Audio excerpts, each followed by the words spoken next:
Promise me you will come back.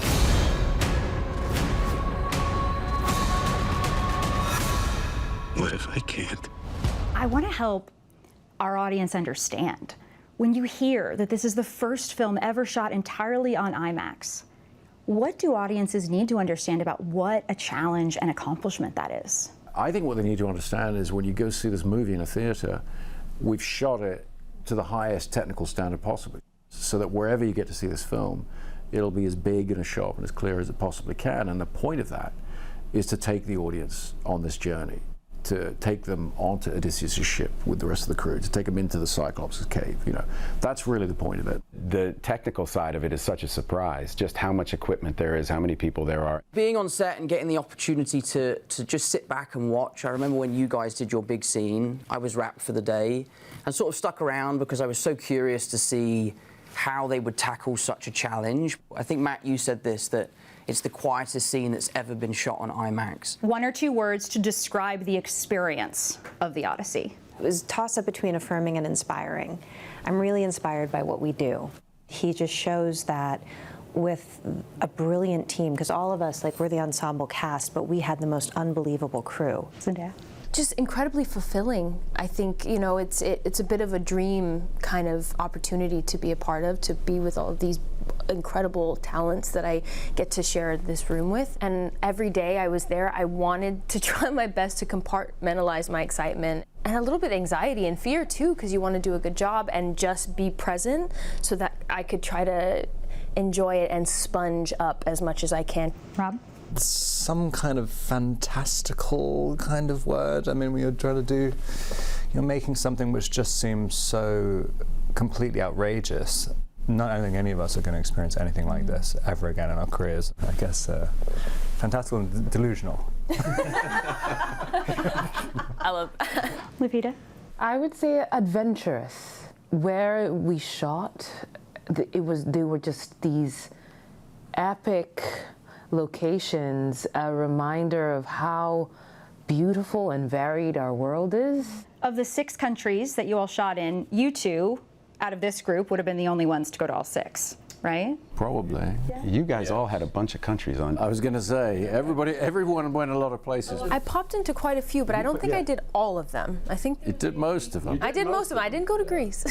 That's true. Greece was nice. Were there any locations that you all were jealous that you missed? Or when you hear Matt's stories, you're like, nope, I'm good. I wanted to go to Iceland. Yeah, Iceland sounded amazing. Yeah. Anybody who went to Iceland care to dispel that? They're very lucky they didn't go to Iceland. Very, very fortunate to have missed out. No, Iceland is an incredible place, and everywhere you look, there's just a stunning vista. I mean, it's a wonderful place to shoot, but it was hard. We shot all through the night, every night for 2 weeks. It was, yeah, it was a bit. The other thing, though, was in every one of these locations, we had local crew.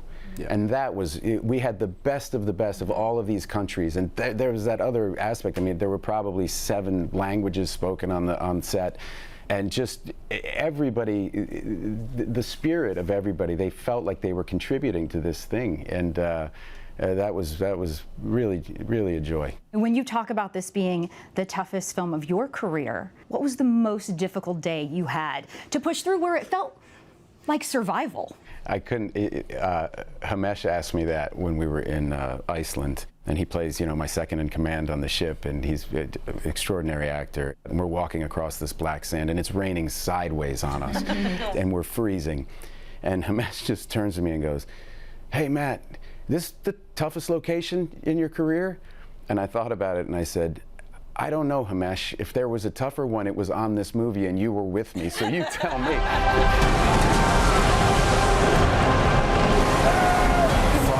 To the face would be involved. To the face for the entire cast and crew. I didn't know that was on the bingo card. Is that what it took? Oh yeah. Yeah, in fact, Chris called in an airstrike on himself.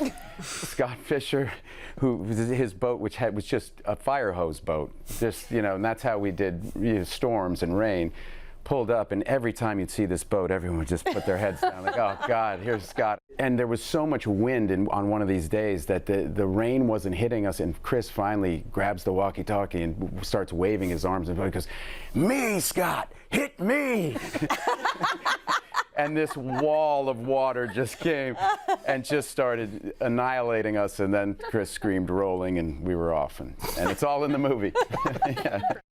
Funny. The dynamic of this cast, as you can see, is fantastic. Yeah. All of those actors are superstars. They can each headline their own blockbusters. Yeah. And yet the reverence and appreciation they have for Christopher Nolan, however big or small their part is to be in this movie, is a career milestone. Oh my God. It's fun to see that they sort of knew what they had and they knew what they were getting into. Oh, absolutely. I mean, Christopher Nolan has pushed boundaries with every movie that he's made. So when he calls, even if Rob Pattinson was the one not to say yes immediately, they recognize the opportunity and that they're doing something special. It's just like everyone in that room was an A-list star. Yeah. Like, even if they're getting their butts kicked. Every time we saw the boat, he's like, oh, no. And guys, on Monday, we're going to have more. Sat down with Robert Pattinson, one-on-one, who plays the villain that you will love to hate. He always does so well. Yeah, I know he does. Kaylee, thank you. The Odyssey from our sister company, Universal. It hits theaters exactly 1 week from today.